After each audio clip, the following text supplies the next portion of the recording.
नमस्कार दोस्तों, बात करते हैं नेस्ले एल्युमिनियम कंपनी के 100.8 का स्टॉक हो चुका है, 3% के आसपास की यहाँ पर गिरावट हुई है। 23 मिलियन शेयर्स ट्रेड हुए हैं। बात करेंगे बड़ी खबर की। पार्लियामेंट में इस समय हिंद कॉपर और नेस्ले एल्युमिनियम को बेचने का, डिसइन्वेस्टमेंट करने का बिल भी लाया जा रहा है। बात करेंगे उस पूरी खबर की, और अगर ऐसा होता है तो क्या नाल्को में गिरावट होगी या आएगी तेजी? खरीदारी कौन कर रहा है या कब तक होगी बिकवाली? बात करेंगे इसके बारे में भी। बाजार में हुई गिरावट और क्या असर पड़ेगा नाल्को के शेयर पर, इसकी भी चर्चा होगी। चलिए स्टार्ट करते हैं, बट उससे पहले अगर आप चैनल पे नए हो प्लीज चैनल को सब्सक्राइब कर दो and hit the bell icon ताकि आपको नोटिफिकेशन मिल सके। चलिए शुरू करते हैं। सबसे पहले बात करें बाजार की। देखिए, बाजार में इस समय हो रही है गिरावट, और मेटल सेक्टर हो, बैंकिंग हो, टेक्सटाइल हो, ऑटो हो, सभी में एक बराबर करके गिरावट हुई है। आपको ध्यान रखना चाहिए कि मैंने पहले भी आपको बोला था कि मार्केट को लेकर के कॉशियस रहना है, क्योंकि कभी भी एफआईए और डीआईआई जो है वो धोखा दे सकते हैं। FII are already in selling zone. DII के ऊपर मैं बहुत ज्यादा भरोसा नहीं करता हूं, और फ्राइडे को उन्होंने भी बिकवाली करके ये साबित कर दिया कि हाउ बिग दे आर है मैनिपुलेटर। तो यहाँ पर मैनिपुलेट करने में इनसे आगे कोई भी नहीं है। डीआईआई ने बिकवाली की 43 करोड़ के आसपास की, बहुत ज्यादा नहीं है, बट ये सिर्फ एफआईआई लगातार बाजार को नीचे लेकर के जा रहे हो और डीआईआई थोड़ा सपोर्टिव हो, और हमें लगे कि हाँ यार बाजार संभल रहा है। ऐसे में अगर डीआईआई नेगेटिव हो जाते हैं तो प्रॉब्लम्स यहाँ पर आती हैं, और वही चीज फ्राइडे को भी देखने को मिली है। मोस्ट ऑफ द स्टॉक जो रहे वो गिरावट में रहे हैं। बैंक निफ्टी की जहां तक बात रही, आप 35,000 के आगे की क्लोजिंग थी, 35,000 के ऊपर की क्लोजिंग यहाँ पर आई थी। अभी क्या है, 34,857 पर बंद हुआ है। डिफेंड नहीं कर पा रहा है मार्केट किसी भी एक लेवल को। अब यहाँ पर सपोर्ट जो बन रहा है, अगर आप निफ्टी फिफ्टी की भी बात करो, 17,000 का एक सपोर्ट लेवल बना है। साइकोलॉजिकल मार्क है, बहुत बड़ा सपोर्ट तो नहीं कहूंगा मैं इसे, बट यस साइकोलॉजिकल मार्क बना जरूर है। कब तक आपको ये मानना पड़ेगा, कब तक यहाँ पर स्टे करेगा बाजार, है ना। अभी के लिए 17,000 आपको देख करके चलना है। लोअर एंड पे अगर आप बात करो, 16,200 तक के लेवल्स आपको आते हुए दिखाई देंगे, इसमें कोई दो राय नहीं है। अपर साइड पे 17,600। एक चीज आपको देख के चलना है कि अग्रेसिवली अगर आप खरीदारी करना चाह रहे हो किसी भी स्टॉक में, किसी भी कंपनी में, तो 17,600 के ऊपर जाने के लिए वेट करो। मार्केट जब तक बुलिश पैटर्न में नहीं आएगा, आप कोई भी स्टॉक ले लो, वहां पर आपको शॉर्ट टर्म, मिड टर्म में गिरावट देखने को मिलेगी ही मिलेगी। इसीलिए अब मार्केट को थोड़ा सस्टेन करने दो। चाहे वो साइडवेज ट्रेड करना स्टार्ट कर देता है, चाहे वो ऊपर निकलता है, दोनों ही सिनेरियो काफी अच्छे मेरे हिसाब से रहने वाले हैं आपके लिए। चाहे ये आप देख रहे हो यहाँ पे ये जो बना है कि ये जो जितना टाइम 2-3 महीने एक ही रेंज में एक ही सपोर्ट लेकर के बाजार रुका था, अगर इसी तरह से यहाँ पर भी एक ही सपोर्ट लेकर के बाजार रुकता है 1 महीना, 2 महीना, 3 महीना, that would be perfect. Market के लिहाज से अगर आप बात करो, बहुत अच्छा सिनेरियो वो बनने वाला है। बट अगर ऐसा होता है तो अभी के लिए बाजार गिरावट में है। आपने देखा 2 हफ्ते की गिरावट, 4 हफ्ते की यहाँ पर स्टेबलाइजेशन, उसके बाद फिर 2 हफ्ते की गिरावट और 4 हफ्ते की स्टेबलाइजेशन के बाद स्टॉक फिर से, मतलब इंडेक्स फिर से नीचे आकर के रुका है। तो ऐसे में आपको बहुत ज्यादा अग्रेसिव, बहुत ज्यादा रिस्क लेने की जरूरत मुझे नहीं दिखाई पड़ती कि आपको चाहिए, क्योंकि ऐसे टाइम में आप अगर बहुत सारी कंपनीज को बाय भी कर लेते हो तो पैसा कहाँ बना पाओगे, क्योंकि मार्केट गिरावट में है। मार्केट गिरावट में रहेगा तो स्टॉक वॉलेटाइल हो जाएगा आपका। तो होल्ड करो अपनी पोजीशंस को, चाहे आपके स्टॉक में पोर्टफोलियो में कितने भी स्टॉक्स रखे हों इस समय पे। अगर ओवर वैल्यू नहीं है तो मेरी राय यही है कि आप स्टॉक्स को अपने होल्ड करो। बात रही आरएसआई की, तो आरएसआई आपका न्यूट्रल हो चुका है 51 पॉइंट्स के साथ, और साथ में मैकडी की बात करें, स्ट्रांगली बेरिश जोन में अभी भी बना हुआ है। तो चार्ट अगर आप देखोगे तो स्टेबलाइजेशन की ओर बढ़ा है, सस्टेन करेगा, इसमें कोई दो राय नहीं है। और एफआईआई को भी अगर आप देखोगे तो एफआईआई ने अपनी बिकवाली थोड़ी कंट्रोल की है इस समय पे।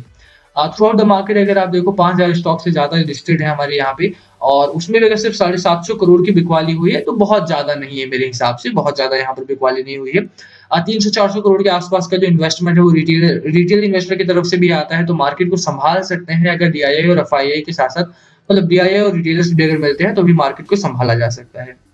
तो बाजार को लेकर के बहुत ज्यादा चिंता नहीं करनी है, बट ये अग्रेसिव नहीं जाना इस समय पे भी। और बात रही नाल्को की, तो नाल्को में आपके लिए जो स्ट्रॉन्ग सपोर्ट पॉइंट्स है, मैंने आपको पहले भी बोला है, दैट इज अराउंड 88 रुपीज के आसपास का एक स्ट्रॉन्ग सपोर्ट है।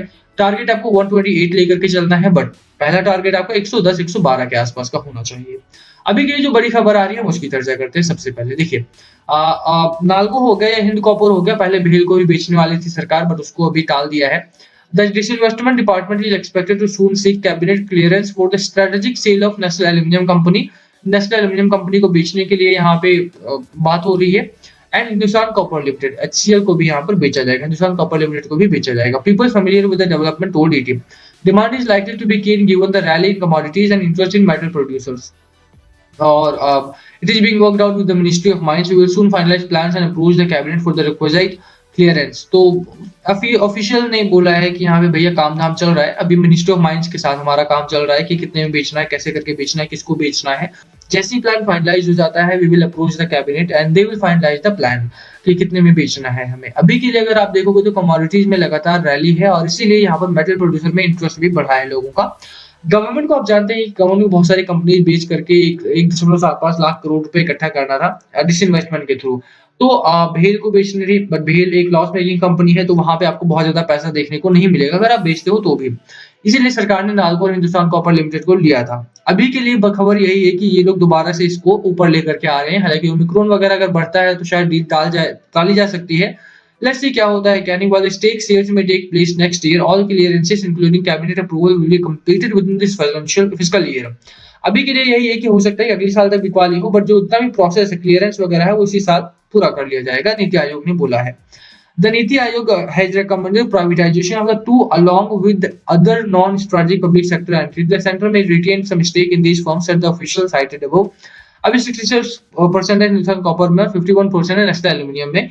तो एक तरह से अगर सिर्फ इसका मतलब 0.28% ही बेचते हैं नाल्को का, तो ही सरकारी कंपनी रह पाएगी, अदरवाइज ये प्राइवेट हो जाएगी। अच्छा, कंपनी बड़ी है, ये बात आपको मानना पड़ेगा। अगर आप नाल्को में रुकते हो तो एक प्रॉफिट मेकिंग कंपनी है। साथ में अगर आप इसका मार्केट कैप देखते हो, 18,000 करोड़ का मार्केट कैप है और इसका रेवेन्यू चेकआउट करो आप। रेवेन्यू कितना है? 3600 करोड़ के आसपास का रेवेन्यू अर्न कर रही है। 32% के आसपास का मार्जिन है कंपनी के पास। तो एक तरह से कंपनी बहुत गजब की काम कर रही है और इसी वजह से अगर ये कंपनी बिकती भी है तो यहाँ पर रिटेल इन्वेस्टर को तो मुनाफा होगा ही, साथ में अगर आप देखेंगे तो डीआईआई एफआईएस को भी काफी मुनाफा हो सकता है। खरीदारी बिकवाली अगर कंपनी की हो रही है तो वो अच्छी खबर है आपके लिए। Disinvestment is not a bad news. जब भी डिसइन्वेस्टमेंट की खबर आती है, बहुत सारी कंपनी 20-20%, 30-30% भागती हैं। उम्मीद यही कर रहा हूँ कि अगले हफ्ते में अगर इस तरह की कोई भूचाल आता है, इस खबर को और तूल दिया जाता है या टेबल पर रखा जाता है इस बिल वगैरह को, तो वहां से नाल्को में आपको तेजी देखने को मिल सकती है। ओवरऑल खबर यही है। तो डिसइन्वेस्टमेंट को लेकर के ज्यादा फिक्रमंद नहीं होना है। अगर डिसइन्वेस्टमेंट होती भी है तो आपको वहां पे अच्छी खासी रैली देखने को मिलेगी। दो चीजें हैं यहाँ पे। पहली यह है कि नाल्को में अगर किसी डीआईआई ने या किसी बड़े ऑपरेटर ने यहाँ पर माल डंप किया तो स्टॉक आपका 80 रुपीज के आसपास तक भी गिर सकता है, तो वो ध्यान रखना है अगर इन केस ऑफ डंपिंग। हालांकि वो बहुत कम होने वाला है ऐसी कंपनीज में। आरजी साहब ने इसमें निवेश किया हुआ है, राकेश झुंझुनवाला साहब ने इसमें स्टेक बाय किया हुआ है। तो ऑब्वियस सी बात है कि अगर उन्होंने बाय किया है तो किसी की हिम्मत नहीं है कि इस स्टॉक को मैनिपुलेट कर सके। तो अभी के लिए आप सेफ जोन में हो, बट स्टिल अगर डिसइन्वेस्टमेंट आता है तो उससे खतरा बढ़ जाता है। तो शॉर्ट टर्म वालों के लिए उम्मीद यही रखूंगा मैं कि 110 112 पे अपना बुक कर सकते हो आप। आज जो लॉन्ग टर्म जाना चाहता है, जिसको लगता है कि हाँ मैं रिस्क ले सकता हूँ, वो स्टे करें, क्योंकि अक्सर डिसइन्वेस्टमेंट वगैरह के बाद या दौरान आपने देखा होगा कि स्टॉक आपके डबल हो जाते हैं। तो 3 महीने 4 महीने में स्टॉक डबल होने के इंस्टांसेस भी रहे हैं। मैं उम्मीद यहाँ पर भी वही कर रहा हूँ। लेट्स सी क्या होता है क्या नहीं, बट अभी के लिए आप होल्ड करो अपनी पोजीशन को। खरीदारी करनी है तो बिल्कुल अच्छा मौका है, खरीदारी कर सकते हो। आरएसआई की बात जहां तक थी, 58 का आरएसआई है एंड मैकडी आपका न्यूट्रल हो चुका है। खरीदारी अभी भी है, डिलीवरी अच्छी उठाई जा रही है स्टॉक में। 14%, उससे पहले 21%, 28%, उससे पहले 15%, तो अच्छी डिलीवरी है। बाजार में एक प्रॉब्लम बस यही है कि एफआईए और डीआईआई दोनों ही बिकवाली कर रहे हैं। डीआईआई ने भी उम्मीद के खिलाफ काम नहीं किया है। हालांकि उम्मीद इनसे भी यही थी कि ये बिकवाली में आएंगे, मैनिपुलेट करेंगे बाजार को, वही हुआ भी है।